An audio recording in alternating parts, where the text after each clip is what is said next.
Hey everyone, welcome to this explainer brought to you by Forge College. Now in our last lesson, Securing Wallets and Next Steps, we basically built a massive fortress around your digital assets with security checklists and recovery plans. But today, we're exploring the architecture itself, the foundations of HD wallets.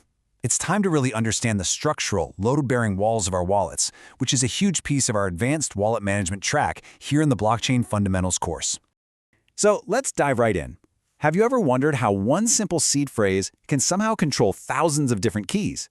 I mean, imagine if every time you opened a new bank account or generated a new address, you had to write down another 12 words. Your desk would be a chaotic, messy nightmare of individual keys and scraps of paper. It would literally be a single point of failure disaster waiting to happen. An HD wallet totally prevents that chaos and allows us to manage absolutely everything across multiple accounts and even different blockchains from just one single master backup. Here's our agenda for today. We'll start with the blueprint, move into the file cabinet, look at assembly mechanics, map out path navigation, and wrap up with field application. Let's get to it. Okay, part 1, the blueprint. Let's take a look at the core machinery here. So HD stands for hierarchical deterministic. Basically, you can think of it as a structured system that generates this massive, reproducible tree of cryptographic key pairs, and it all sprouts from just one single root secret. The absolute star of the show here is that word deterministic. What does that mean for us? Well, it means that as long as you have that one root value, your seed, the underlying math is going to reliably recreate the exact same tree of keys every single time, without fail. No random guessing, just pure cryptographic certainty. All right, moving on to part 2, the file cabinet. Let's ditch the abstract math for a second and map these crypto terms onto something we all know, a physical office file cabinet.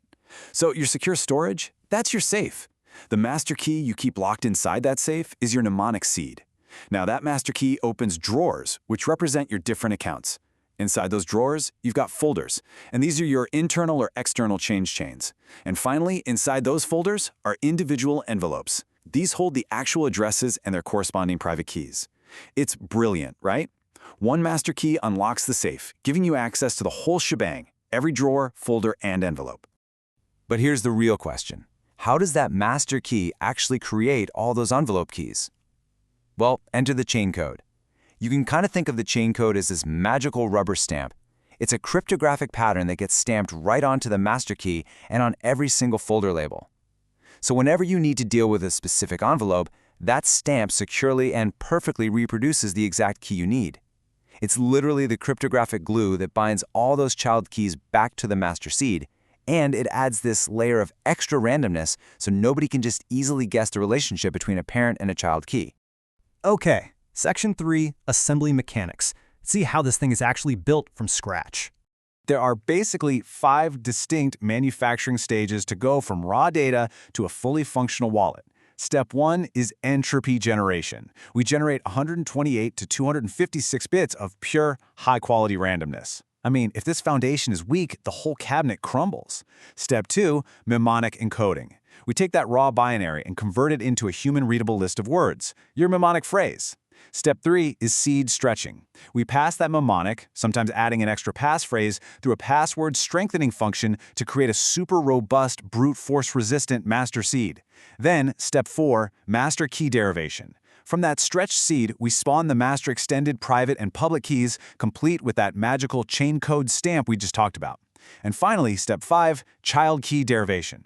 We use deterministic functions to just repeatedly stamp out all the child keys for our drawers and envelopes.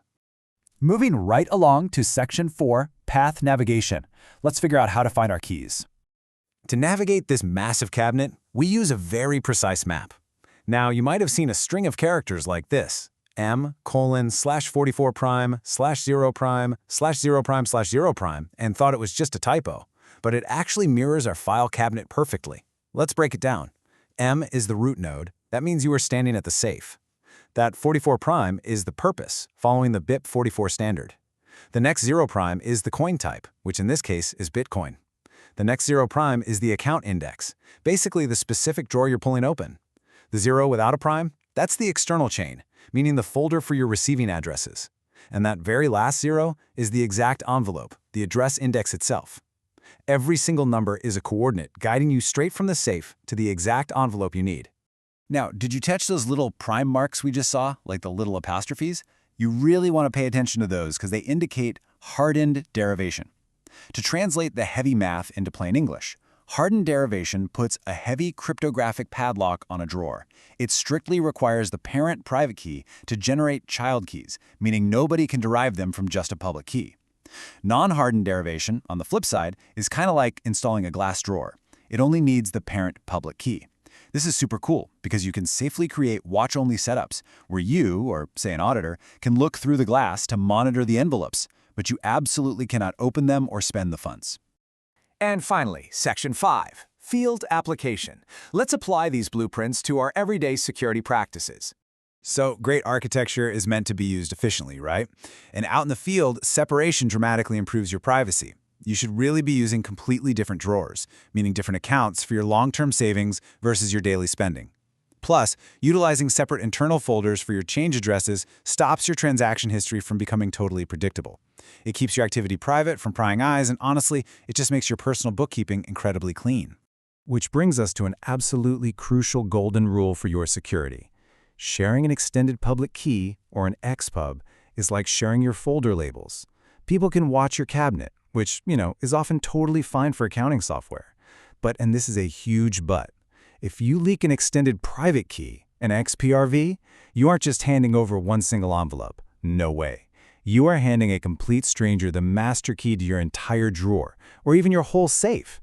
So always ask yourself when a service requests access, are they asking to look through the glass, or are they asking for the master key? This foundational knowledge is so critical because next up in this module, we have a lesson called Key Derivation Mechanics. That's where we're going to really roll up our sleeves and see how the actual hashing and HMAC operations derive these keys mathematically. We're going straight from the blueprint right to the workbench to see the math in action. And that wraps up today's explainer. Thank you so much for hanging out and learning with us. Just a quick reminder, this educational journey into the architecture of Web3 is brought to you by Forge College. I highly encourage you to head over to forge.college to continue your learning, dive into our community, and check out more of our resources. But before I let you go, I want you to really ponder this. If your single seed phrase can mathematically recreate a near infinite universe of keys perfectly every single time, what happens the exact moment someone else takes a quick photograph of those 12 innocent-looking words? The power of determinism is absolute. Until next time, keep your blueprints secure and your keys safe.